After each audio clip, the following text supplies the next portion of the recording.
যখন এই পৃথিবীতে মানুষের কোনো অস্তিত্বই ছিল না, তখন একদিন আল্লাহ রাব্বুল আলামিন সমস্ত ফেরেশতাদের আরশে আজিমের নিকটে সমবেত হওয়ার নির্দেশ দিলেন। হুকুম পাওয়া মাত্র অসংখ্য ফেরেশতা সেই নির্দিষ্ট স্থানে হাজির হলো। তখন আল্লাহ তাআলা তাদের উদ্দেশ্যে বললেন, আমি পৃথিবীতে আমার একজন প্রতিনিধি প্রেরণ করতে চাই। ফেরেশতারা আল্লাহর ইচ্ছার রহস্য বুঝতে না পেরে একযোগে বলল, হে পরওয়ারদিগার, আপনি কি এমন এক সৃষ্টিকে পৃথিবীতে আনতে চান যারা সেখানে অশান্তি সৃষ্টি করবে ও রক্তপাত ঘটাবে? অথচ আমরাই তো সর্বক্ষণ আপনার তসবিহ ও ইবাদতে ব্যস্ত রয়েছি। তবে নতুন খলিফা বানানোর প্রয়োজন কি? তাদের কথা শেষ হলে আল্লাহ রাব্বুল আলামিন বললেন, হে আমার ফেরেশতাগণ, আমি যা জানি তোমরা তা জানো না। মানুষ কেমন হবে, কে আমার আনুগত্য করবে আর কে অবাধ্য হবে, সে বিষয়ে আমি তোমাদের চেয়ে অধিক অবগত। তবে জেনে রাখো, আমি তোমাদের মতামত চাইনি, শুধু জানিয়ে রাখলাম মাত্র। আল্লাহ রাব্বুল আলামিনের বক্তব্য শুনে ফেরেশতারা নিজেদের ভুল উপলব্ধি করল এবং আল্লাহ রাব্বুল আলামিনের দরবারে ক্ষমা প্রার্থনা করল। এরপর আল্লাহ তাআলা তার চারজন মহান ফেরেশতাকে ডাকলেন, হযরত জিবরাইল, মিকাইল, ইসরাফিল ও আজরাইল আলাইহি ওয়াসাল্লাম। আল্লাহ রাব্বুল আলামিনের হুকুম পাওয়া মাত্র তারা নির্দিষ্ট স্থানে এসে উপস্থিত হলেন। আল্লাহ প্রথমে হযরত জিবরাইল আলাইহিস সালামকে আদেশ দিলেন, হে জিবরাইল, তুমি পৃথিবীতে যাও এবং সেখান থেকে এক মুঠো মাটি নিয়ে এসো, যে মাটি দিয়ে আমি আমার খলিফাকে সৃষ্টি করব। হযরত জিবরাইল আলাইহিস সালাম পৃথিবীতে এসে জমিন থেকে মাটি নিতে উদ্যত হলে মাটি আর্তনাদ করে বলল, হে জিবরাইল, তুমি আমাকে কোথায় নিয়ে যাচ্ছ? তিনি বললেন, আমি তোমাকে আল্লাহর কাছে নিয়ে যাচ্ছি। আল্লাহ রাব্বুল আলামিন মাটি দিয়ে এমন একটি মাখলুক সৃষ্টি করবেন যারা এই পৃথিবীতে আল্লাহর প্রতিনিধি হবে। কিন্তু মাটি তখন কাঁদতে কাঁদতে বলল, ভাই জিবরাইল, তুমি আমাকে নিও না, আমাকে রেখে দাও। কারণ আমাকে দিয়ে আল্লাহ তাআলা যাদের সৃষ্টি করবেন তারা আল্লাহ তাআলার নাফরমানিতে লিপ্ত হবে, যার কারণে আল্লাহ তাআলা তাদেরকে শাস্তি ভোগ করাবেন। অথচ আমি যদি তাদের শরীরে থাকি তাহলে সে আযাব আমাকেই ভোগ করতে হবে। অথচ আল্লাহ রাব্বুল আলামিনের আযাব ভোগ করার মতো শক্তি এবং সাহস কোনোটাই আমার মধ্যে নেই। অতএব তুমি এই বিষয়ে আল্লাহ তাআলার নিকট আমার পক্ষ থেকে ক্ষমা প্রার্থনা করবে। মাটির এই আর্তনাদ শুনে জিবরাইল আলাইহিস সালাম খালি হাতে আল্লাহর দরবারে ফিরে গেলেন এবং আল্লাহ তাআলার নিকট গিয়ে মাটির আর্তনাদ ও তার অক্ষমতা প্রকাশ করলেন। এরপর আল্লাহ তাআলা হযরত মিকাইল আলাইহিস সালামকে পৃথিবীতে প্রেরণ করলেন এবং বললেন, হে মিকাইল, তুমি আমার প্রতিনিধি তৈরি করার জন্য যে মাটির প্রয়োজন পৃথিবী থেকে সেই মাটি তুলে নিয়ে এসো। হযরত মিকাইল আলাইহিস সালাম পৃথিবীতে আসার পর মাটির আর্তনাদ ও কাকুতি মিনতির কারণে তিনিও খালি হাতে আল্লাহ তাআলার দরবারে ফিরে আসেন। এভাবে হযরত ইসরাফিল আলাইহিস সালামও তিনিও ফেরত গেলেন। এভাবে করে তিনজন ফেরেশতা খালি হাতে ফেরত গেলেন। অবশেষে আল্লাহ রাব্বুল আলামিন হযরত আজরাইলকে পৃথিবীতে প্রেরণ করলেন। হযরত আজরাইল আলাইহিস সালাম পৃথিবীতে আসার পর মাটি যখন হযরত আজরাইল আলাইহিস সালামকে কাকুতি মিনতি করে বলা শুরু করলো, তার কথার জবাবে হযরত আজরাইল আলাইহিস সালাম বললেন, হে মাটি, আমি তোমার কথায় কখনোই ফেরত যাব না, কেননা আল্লাহ তো আমাকে হুকুম করেছেন আর আমি আল্লাহর আদেশ অবশ্যই পালন করব। এই কথা বলে তিনি পৃথিবী থেকে মাটি উত্তোলন করলেন এবং আল্লাহ তাআলার দরবারে ফিরে গেলেন। আল্লাহ তাকে সন্তুষ্ট মনে বললেন, হে আজরাইল, তুমি যেহেতু আমার হুকুম পালন করেছো, তাই আমি তোমাকে একটি বিশেষ দায়িত্ব দিচ্ছি, মানব জাতির রূহ কবজ করার দায়িত্ব। আজরাইল আলাইহিস সালাম বললেন, হে আল্লাহ, আমি যদি মানুষের জান কবজ করি তাহলে তার পরিবারের লোক আমাকে দোষারোপ করবে। আল্লাহ উত্তরে বললেন, তুমি চিন্তা করো না, আমি প্রতিটি মৃত্যুর জন্য আলাদা কারণ সৃষ্টি করব। কেউ অসুস্থতায় মরবে, কেউ দুর্ঘটনায়, কেউ বার্ধক্যের ফলে মারা যাবে। মানুষ তোমাকে দোষ দেবে না। তখন হযরত আজরাইল আলাইহিস সালাম আল্লাহ তাআলার কথায় আশ্বস্ত হলেন। এরপর ফেরেশতারা আল্লাহ তাআলার নির্দেশে মক্কার নিকটবর্তী এক পাহাড়ির উপর সেই মাটি রেখে দিলেন। সেই মাটির অংশ বৃষ্টিতে ভিজলো এবং রোদে শুকালো। এভাবে কয়েক বছর অতিবাহিত হওয়ার পর আল্লাহ তাআলার কুদরতি কারিশমায় হযরত আদম আলাইহিস সালামের দেহের আকৃতি গঠিত হলো। তখন আল্লাহ তাআলা হযরত আদম আলাইহিস সালামের এই দেহটিকে বেহেশতে নিয়ে যাওয়ার জন্য ফেরেশতাদের আদেশ করলেন। হুকুম পাওয়া মাত্র ফেরেশতারা ওই দেহটিকে বেহেশতের দিকে নিয়ে চললেন। অতঃপর বেহেশতে পৌঁছার পর সেই দেহটিকে দীর্ঘদিন আত্মাবিহীন অবস্থায় বেহেশতে রেখে দিলেন। এদিকে দলে দলে ফেরেশতা এসে মূর্তিরূপী হযরত আদম আলাইহিস সালামের নিথর দেহকে মাঝে মাঝেই এসে দেখে যেত এবং আল্লাহ তাআলার দরবারে শুকরিয়া আদায় করত এবং খুশি প্রকাশ করত এবং বলাবলি করত, এটাই সেই দেহ, এই হবে আল্লাহর পক্ষ থেকে খলিফা। পৃথিবীতে তিনি আল্লাহর হুকুমকে বাস্তবায়ন করবেন। ফেরেশতাদের এই সব কথা শুনে ফেরেশতাদের সর্দার আজাজিল, যিনি তখনও শয়তান হয়নি, সবসময় বিদ্রুপের হাসি আসত এবং এই মৃতদেহটি নিয়ে সে সবসময় ঠাট্টা বিদ্রুপ করত। সে যেহেতু ফেরেশতাদের সর্দার ছিলেন, এই জন্য অন্য ফেরেশতারা তাকে কিছু বলার সাহস পেত না। এরপর আল্লাহ রাব্বুল আলামিন ফেরেশতাদের মধ্যে থেকে হযরত জিব্রাইল, মিকাইল, ইসরাফিল ও আজরাইল আলাইহিসসালামকে আদেশ করলেন, হে আমার ফেরেশতারা, তোমরা আরশে আজিমে যাও এবং সেখান থেকে আদম আলাইহিসসালামের রূহটা এনে তার শরীরের মধ্যে পতিত করে দাও। ফেরেশতাগণ আল্লাহ তাআলার পক্ষ থেকে আদেশ পাওয়া মাত্র হযরত আদম আলাইহিসসালামের রূহ মোবারককে মূল্যবান হীরা জহরতের পাত্রে করে আদম আলাইহিসসালামের দেহের নিকট উপস্থিত হলেন। সেই সময় আসমানের সকল ফেরেশতাগণ আনন্দে মাতোয়ারা হয়ে গেল এবং সেই অনুষ্ঠানে সকল ফেরেশতা অংশগ্রহণ করল। কিন্তু আজাজিল ফেরেশতা ওরফে ইবলিস আল্লাহর এই কাজে সন্তুষ্ট নয়। এরপর আল্লাহ তাআলা হযরত আদম আলাইহিসসালামের রূহকে তার শরীরে প্রবিষ্ট হতে বললেন। এরপর উক্ত রূহকে হযরত আদম আলাইহিসসালামের দেহে পতিত করে দেওয়া হলো। যখন হযরত আদম আলাইহিসসালামের দেহের রূহ পতিত হলো, তখন সাথে সাথে হযরত আদম আলাইহিসসালাম তার দেহের সকল অঙ্গে কার্যকারিতা পরিপূর্ণভাবে লাভ করতে লাগলেন এবং তিনি আস্তে আস্তে উঠে বসলেন। বসার সাথে সাথে হযরত আদম আলাইহিসসালাম একটি হাঁচি দিলেন এবং নিজ থেকে পাঠ করলেন, আলহামদুলিল্লাহ। আল্লাহ রাব্বুল আলামিন অত্যন্ত খুশি হলেন। অতঃপর হযরত আদম আলাইহিসসালাম নিজ অস্তিত্ব লাভের শুকরিয়া হিসেবে 2 রাকাত নামাজ আদায় করলেন। হযরত আদম আলাইহিসসালামের নামাজ শেষ হওয়ার পরে তার জন্য সেখানে মণিমুক্তার স্বর্ণ রূপক দ্বারা আবৃত অতি সুন্দর একখানা সিংহাসন আনয়ন করা হলো। আল্লাহ তাআলার আদেশে হযরত আদম আলাইহিসসালাম সেই সিংহাসনে উপবেশন করলেন। এরপর আল্লাহ তাআলা সকল ফেরেশতাদেরকে লক্ষ্য করে বললেন, হে ফেরেশতারা, তোমরা হযরত আদম আলাইহিসসালামকে সম্মান প্রদর্শনের জন্য সিজদা করো। আল্লাহর হুকুমের সাথে সাথে কোটি কোটি ফেরেশতা হযরত আদমকে সিজদা করলেন। সিজদা থেকে মাথা তুলে সকল ফেরেশতা লক্ষ্য করে দেখল, শুধুমাত্র আজাজিল বাদ সকল ফেরেশতারাই আদমকে সিজদা করেছে, আর আজাজিল উক্ত মজলিসের এক পাশে দাঁড়িয়ে রয়েছে। অতঃপর সকল ফেরেশতারা পুনরায় আবার সিজদাতে পতিত হলো। তাফসিরের কিতাবের মধ্যে লেখা আছে, তারা দ্বিতীয়বার সিজদা দিয়েছিল আল্লাহ তাআলার শুকরিয়া আদায় করার জন্য, আর প্রথমবার সিজদা দিয়েছিল আল্লাহর হুকুম পালন করার জন্য। অতঃপর আল্লাহ তাআলা আজাজিলকে লক্ষ্য করে বললেন, আজাজিল, তুমি কি করে আমার হুকুমকে অমান্য করলে? তখন আজাজিল বলল, আপনি আদমকে সৃষ্টি করেছেন সাধারণ মাটি দ্বারা, আর আমাকে সৃষ্টি করেছেন আগুন দ্বারা। আগুনের স্বভাব সে সবসময় উপরের দিকে থাকে, আর মাটির স্বভাব সে সবসময় নিচের দিকে থাকে। যদি প্রয়োজন হয় সে আমাকে সিজদা করবে, কারণ আমি আগুনের তৈরি, আমি কেন মাটির তৈরি আদমকে সিজদা করতে যাব?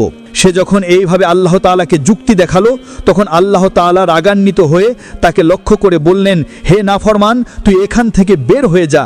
তুই আমার আদেশ অমান্য করার কারণে আজ থেকে চির অভিশপ্ত হয়ে গেলি। আল্লাহ তাআলার এই হুকুমের সাথে সাথে আজাজিল ফেরেশতা হয়ে ইবলিস শয়তানে পরিণত হয়ে গেল। আল্লাহ তাআলা যখন তাকে অভিশপ্ত করলেন এবং জান্নাত থেকে বিতাড়িত করলেন, তখন শয়তান বলে উঠল, হে মেহেরবান খোদা, আমি 6 লক্ষ বছর যাবৎ আপনার ইবাদত বন্দেগী করেছি এবং ফেরেশতাগণকে বিভিন্ন প্রশিক্ষণ দিয়েছি। অতএব আমার সমস্ত ইবাদত এবং সমস্ত খেদমতের উসিলায় আমি আপনার নিকট কয়েকটা জিনিস চাচ্ছি, মেহেরবানি করে আপনি আমাকে তা প্রদান করবেন। আল্লাহ রাব্বুল আলামিন তাকে বললেন, তুমি আমার নিকট কি চাও? তখন শয়তান বলল, হে মেহেরবান খোদা, আপনি অন্তত আমাকে কিয়ামত পর্যন্ত হায়াত প্রদান করুন। আল্লাহ বলেন, আমি তোমাকে কিয়ামত পর্যন্ত হায়াত দিয়ে দিলাম। তখন ইবলিস আবার আল্লাহ তাআলাকে লক্ষ্য করে বলল, হে মালিক, আজ যেই বনি আদমের কারণে আমি জান্নাত থেকে বিতাড়িত হইলাম, সেই বনি আদমের শিরায় শিরায় প্রবেশ করে তাদেরকে ওয়াসওয়াসা দেওয়ার মতো ক্ষমতা আমাকে প্রদান করুন। আল্লাহ তাআলা বললেন, তোমাকে তাও প্রদান করা হলো, তবে তুমি শুনে রাখো, হে শয়তান, তুমি আমার বান্দাদেরকে যতই ধোঁকা দিয়ে গুনাহের কাজ করাও না কেন, যদি আমার বান্দাগণ অনুতপ্ত হয়ে আমার নিকট তওবা করে, তবে আমি তাদের সকল অপরাধকে ক্ষমা করে দিব। এর পাশাপাশি যারা আমার প্রকৃত বান্দা, সেই সমস্ত বান্দাদের ক্ষতি তুমি কখনোই করতে পারবে না। আল্লাহ রাব্বুল আলামিনের সাথে সকল কথাবার্তা শেষ হওয়ার পর শয়তানকে জান্নাত থেকে বিতাড়িত করে দেওয়া হলো। অতঃপর হজরত আদম আলাইহিসসালামের সিংহাসনখানি আল্লাহ তাআলার আদেশক্রমে জান্নাতুল ফিরদাউসে নিয়ে যাওয়া হলো। সেখানে হজরত আদম আলাইহিসসালামকে পরিপূর্ণ মাত্রায় স্বাধীনভাবে চলাফেরা করা এবং সকল নাজ নেয়ামত উপভোগ করার অধিকার দেওয়া হলো। কিন্তু হজরত আদম আলাইহিসসালামের মন কোন দিকেই আকৃষ্ট হলো না। শুধুমাত্র এবাদত বন্দেগী এবং নীরবে বসে বসে তিনি দিন পার করতেন। কিন্তু প্রাণী জগতের চিরাচরিত স্বভাব থেকে তিনি মুক্ত থাকতে পারলেন না। তিনি বেহেশতের অসীম নিয়ামতের মধ্যে থেকেও সঙ্গীর সাথীর অভাব বোধ করতে লাগলেন। তাই তিনি আনন্দহীনভাবে জীবনযাপন করতে লাগলেন। এদিকে আল্লাহ তাআলা এই বিষয়টি অবগত হয়ে হজরত জিবরিল আলাইহিসসালামকে হজরত আদম আলাইহিসসালামের নিকট প্রেরণ করলেন। হজরত জিবরিল আলাইহিসসালাম হজরত আদম আলাইহিসসালামের নিকট গিয়ে তাকে লক্ষ্য করে বললেন, ভাই আদম, বেহেশতে আপনার কেমন লাগছে? উত্তরে হজরত আদম আলাইহিসসালাম বললেন, ভাই জিবরাইল, সবই ভালো লাগে। চতুর্দিকে তৃপ্তিকর পরিবেশ, এই সব কিছুই প্রশংসার যোগ্য। তবু প্রাণে যেন কিসের এক অভাব অনুভব করছি, যা আমি আপনাকে বুঝিয়ে বলতে পারছি না। আপনি আল্লাহর নিকট জেনে নেবেন এমনটা কিসের জন্য আমি অনুভব করছি। হজরত জিবরিল আলাইহিসসালাম বললেন, হ্যাঁ, আমি আপনার এই অভাবের খবর জানি। আল্লাহ তাআলা আমাকে আপনার এই অভাব পূরণ করার জন্যই পাঠিয়েছেন। আপনি চিন্তা করবেন না, অতি অল্প সময়ের মধ্যেই আমি আপনার সেই অভাব এবং আপনার মন কিভাবে ভালো হয় তার সমস্ত ব্যবস্থা আল্লাহ তাআলার পক্ষ থেকে করে দেব। এই কথাগুলি বলে জিবরাইল আমিন সেদিনের মতো তার কাছ থেকে বিদায় নিয়ে চলে গেলেন। অতপর পরের দিন ফজরের পূর্বে হজরত জিবরাইল আলাইহিসসালাম আল্লাহ ইচ্ছাক্রমে আদম আলাইহিসসালামের ঘুমন্ত অবস্থায় তার নিকট আসলেন। এরপর কুদরতি কায়দায় হজরত আদম আলাইহিসসালামের একখানি বাম পাজরের হাড় বের করে নিলেন। অতপর উক্ত হাড়ের উপর রক্ত, মাংস ও চামড়ার আবরণ দিয়ে সজোরে ফুঁক দিলেন। হজরত জিবরাইল আলাইহিসসালামের ফুঁকের সাথে সাথে উক্ত হাড়টি একজন নারীর আকৃতি ধারণ করল। এরপর হজরত জিবরাইল আলাইহিসসালাম হজরত আদম আলাইহিসসালামকে ঘুম থেকে জাগ্রত করলেন। হজরত আদম আলাইহিসসালাম জাগ্রত হয়ে তার সম্মুখে অপরূপ সুন্দরী চাঁদের ন্যায় উজ্জ্বল এক যুবতীকে দেখে তন্ময় হয়ে তার দিকে তাকিয়ে রইলেন। এরপর হজরত জিবরাইল আলাইহিসসালাম তাদের লক্ষ্য করে বললেন, হে আদম, ইনি আপনার জীবন সঙ্গী বিবি হাওয়া আলাইহিসসালাম। হজরত আদম আলাইহিসসালাম এমন কথা শুনে অত্যন্ত আনন্দিত হলেন। তার প্রাণের মধ্যে যে অতৃপ্তি ছিল নিমিষের মধ্যেই তা দ্রবীভূত হয়ে গেল। হৃদয়ের মাঝে তার আনন্দ ছড়িয়ে পড়তে লাগলো। তিনি এত আনন্দিত হয়েছিলেন যা বর্ণনা করে কোনো দিন বোঝানো সম্ভব নয়। তাফসিরের কিতাবের মধ্যে এসেছে, পৃথিবীতে আল্লাহ তাআলা যে কয়েকজন নারীকে সবচেয়ে বেশি সৌন্দর্য দান করেছেন, এদের মধ্যে হজরত হাওয়া আলাইহিসসালাম ছিলেন অন্যতম। হজরত আদম আলাইহিসসালাম দীর্ঘ সময় বিবি হাওয়ার দিকে তাকিয়ে থেকে তার নিকটবর্তী হওয়ার উদ্দেশ্যে সম্মুখে অগ্রসর হলেন। তখন হজরত জিবরাইল আলাইহিসসালাম বাধা দিয়ে বললেন, তাকে বিবাহর বন্ধনে আবদ্ধ করার পূর্বে তার নিকটবর্তী হওয়া আপনার জন্য জায়েজ নয়। অতএব সর্বপ্রথম আল্লাহ তাআলার দরবারে বিবাহের জন্য আবেদন করুন। হজরত আদম আলাইহিসসালাম জিবরাইল আলাইহিসসালাম দেখানো পদ্ধতিতে হজরত হাওয়া আলাইহিসসালামকে বিয়ে করার জন্য আল্লাহ তাআলার দরবারে ফরিয়াদ করলেন। আল্লাহ তাআলা হজরত আদম আলাইহিসসালামের আবেদনের প্রেক্ষিতে তাদের বিবাহের পরিপূর্ণ সিদ্ধান্ত নিলেন। আল্লাহ তাআলা আদমকে লক্ষ্য করে বললেন, হে আদম, আমি আপনাকে হাওয়া আলাইহিসসালামের সাথে বিবাহ বন্ধনে আবদ্ধ করে দিলাম, কিন্তু এখন আপনি আপনার বিবাহের মোহর আদায় করুন। হজরত আদম আলাইহিসসালাম আল্লাহ তাআলাকে বললেন, হে আল্লাহ, এই বিবাহের মোহরা এটা আবার কি জিনিস? তখন আল্লাহ তাআলা বললেন, হে আদম, আপনার বিবাহের মোহর হচ্ছে আমার প্রিয় হাবিব হজরত মুহাম্মদ সাল্লাল্লাহু আলাইহি ওয়াসাল্লামের উপর আপনি কয়েকবার দরুদ পাঠ করুন। অতঃপর হজরত আদম আলাইহি ওয়াসাল্লাম রাসূলে পাক সাল্লাল্লাহু আলাইহি ওয়াসাল্লামের উপর কয়েকবার দরুদ শরীফ পাঠ করলেন। আর এর মাধ্যমেই আদম ও হাওয়া আলাইহিস সালামের বিবাহের কাজ সম্পূর্ণ হয়ে গেল।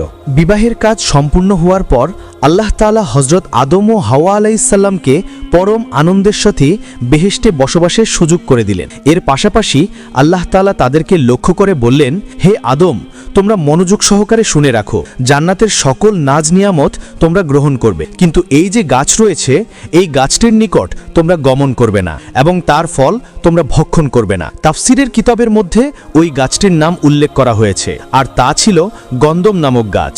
এরপর হযরত আদম আলাইহিসসালাম ও বিবি হাওয়া আলাইহিসসালাম অতীব আনন্দে আরাম আয়েশের সাথে বেহেশতে বসবাস করতে লাগলেন। এদিকে শয়তানকে আল্লাহ তাআলা বেহেশতের বাইরে বসবাসের নির্দেশ দেন। সেখানে বসে হযরত আদম ও হাওয়া আলাইহিসসালামের সর্বনাশের চিন্তায় দিনরাত ফিকির করতে থাকে। বেহেশতে থাকাকালীন সময়ে সে যে সকল দোয়া ও দুরুদ পাঠ করে কঠিন কঠিন কাজ আয়ত্ত করত, সেই সমস্ত দোয়া সে পাঠ করল।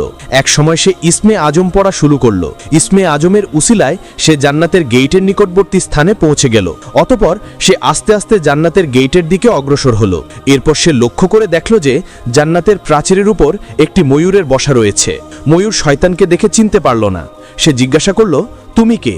তখন ইবলিস উত্তর দিল, আমি একজন ফেরেশতা। ময়ূর আবার জিজ্ঞাসা করল, তুমি এখানে কি চাও? শয়তান বলল, আমি বেহেশতের মধ্যে প্রবেশ করতে চাই। ময়ূর তখন বলল, হযরত আদম আলাইহিসসালাম সেখানে থাকাকালীন সময়ে সেখানে কারো প্রবেশের অনুমতি নেই।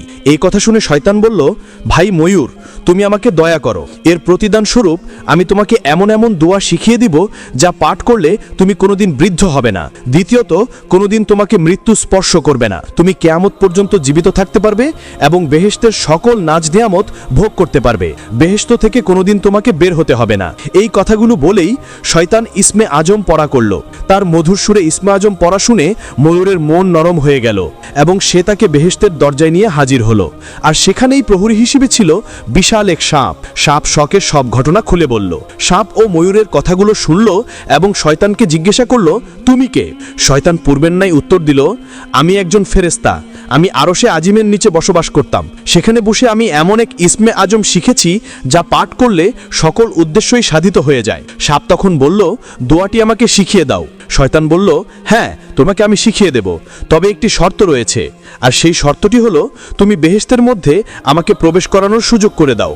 এই কথা শুনে সাপ বলল, হযরত আদম আলাইহিসসালাম বেহেশতে থাকাকালীন অবস্থায় কাউকে বেহেশতের মধ্যে প্রবেশ করানোর অনুমতি আমাকে দেওয়া হয়নি, অতএব এটা আমার পক্ষে সম্ভব নয়। এই কথা শুনে শয়তান বলল, তুমি যদি রাজি থাকো তাহলে আমি তোমার মুখে প্রবেশ করে জান্নাত ঘুরে দেখে আসব। এতে করে আল্লাহ তাআলার হুকুম তোমার দ্বারা লঙ্ঘন করা হবে না। তার এই যুক্তিটি সাপের খুবই পছন্দ হলো, যার কারণে সে রাজি হয়ে বড্ড করে হাঁ করল। হাঁ করার সাথে সাথে শয়তান তার মুখের ভেতর প্রবেশ করল। এরপর শয়তান সাপকে লক্ষ্য করে বলল, হে সাপ, তুমি আমাকে বিবি হাওয়ার কাছে নিয়ে চলো। হুকুম পাওয়া মাত্রই সাপ শয়তানকে মুখে নিয়ে বিবি হাওয়া আলাইহিসসালামের কাছে গিয়ে পৌঁছালো। শয়তান তখন জোরে সুরে চিৎকার দিয়ে কান্না আরম্ভ করল। সাপের মুখ থেকে কান্নার শব্দ শুনে বেহেশতের সকল হুর গেলমেন তার কাছে সমবেত হলো। এমনকি বিবি হাওয়া আলাইহিসসালামও সেখানে এসে উপস্থিত হলো। এরপর হযরত বিবি হাওয়া আলাইহিসসালাম তার এই রূপ ক্রন্দনের কথা জিজ্ঞাসা করলেন, যার উত্তরে সে বলল, আমি তোমাদের পরিণামের কথা ভেবেই কান্না করছি। আল্লাহ তাআলা তোমাকে ও তোমার স্বামী আদম আলাইহিসসালামকে খুব শীঘ্রই পৃথিবী নামক জমিনে পাঠিয়ে দেবেন। এই কথা আরশে আজিমে লিপিবদ্ধ রয়েছে, আমি তা দেখেছি। এর জন্য আমি তোমাদের কথা চিন্তা করে কান্নাকাটি করে যাচ্ছি। বিবি হাওয়া তখন শয়তানকে লক্ষ্য করে বললেন, তোমার কথা যে সত্য তা আমি কিভাবে যাচাই করব? শয়তান বলল, আমি আল্লাহর নামে শপথ করে বলছি, আমার কথা যদি বিন্দুমাত্র মিথ্যা হয় তাহলে যেন আল্লাহ ও সকল ফেরেশতার লানত আমার উপর পতিত হয়। শয়তানের এমন কথায় হযরত হাওয়া আলাইহিসসালামের মন নরম হয়ে গেল। তাই সে তাকে জিজ্ঞাসা করল, তবে পৃথিবীর এই নির্বাসন থেকে মুক্তির কোনো উপায় আছে কি? যদি এই নির্বাসন থেকে মুক্তির কোনো উপায় থেকে থাকে তাহলে তা তুমি আমার নিকট খুলে বলো। শয়তান তখন বলল, উত্তম একটি পথ রয়েছে, তবে তোমরা তা গ্রহণ করবে না তা আমি ভালো করেই জানি। তখন হযরত হাওয়া বললেন, আমি অবশ্যই সেই পথকে গ্রহণ করব, আমার নিকট তা খুলে বলো। তখন শয়তান বলল, ওই যে নিষিদ্ধ গাছ রয়েছে ওই গাছের যদি একটি ফল ভক্ষণ করতে পারো তাহলে তোমরা চিরস্থায়ীভাবেই জান্নাতে বসবাস করতে পারবে, আর যদি তোমরা সেই গাছের ফল ভক্ষণ না করো তাহলে অচিরেই তোমরা জমিনে নামিয়ে দেওয়া হবে, তোমরা বেহেশত থেকে বিতাড়িত হবে। কেননা আল্লাহ তাআলা সিদ্ধান্ত হচ্ছে তোমাদেরকে জান্নাত থেকে বিতাড়িত করে দেবেন। শয়তানের যুক্তিপূর্ণ বক্তব্যে হযরত হাওয়া আলাইহিসসালামের মন নরম হয়ে গেল, যার কারণে সে আস্তে আস্তে গন্ধম নামক গাছের নিকট উপস্থিত হলো। সেখানে উপস্থিত হয়ে গাছ থেকে থেকে একটি ফল ছিঁড়ে অর্ধেক ফল সে আহরণ করলেন, বাকি অর্ধেক হজরত আদম আলাইহিসসালামের জন্য নিয়ে আসলেন। এরপর হজরত আদম আলাইহিসসালামকে বুঝিয়ে শুনিয়ে বাকি অর্ধেক ফল খাওয়ালেন। হজরত আদম আলাহিসাল্লাম ও হাওয়া আলাহিসাল্লাম গন্ধম নামক ফল ভক্ষণ করার সাথে সাথে তাদের দেহ থেকে জান্নাতের সকল পোশাকগুলো খুলে পড়ে গেল এবং তাদের শরীর থেকে যে মেশকের সুঘ্রাণ বের হতো সে সমস্ত ঘ্রাণ বের হওয়া বন্ধ হয়ে গেল। এই অবস্থাগুলো দেখে হজরত আদম ও হাওয়া নিজেদের ভুল বুঝতে পারলেন এবং অনুতপ্ত হতে লাগলেন। তাদের এই কাজকর্মের কারণে আল্লাহ তাআলা রাগান্বিত হলেন, যার কারণে তিনি ফেরেশতাদেরকে আদেশ করলেন, ফেরেশতাগণ, আদম ও হাওয়াকে জান্নাত থেকে বের করে জমিনে নামিয়ে দাও। আল্লাহ তাআলা হুকুম পাওয়া মাত্র হযরত জিবরাইল আলাইহিসসালাম এবং অন্যান্য ফেরেশতাগণ হযরত আদম আলাইহিসসালাম ও হাওয়া আলাইহিসসালামকে জান্নাত থেকে জমিনে নামিয়ে দিলেন।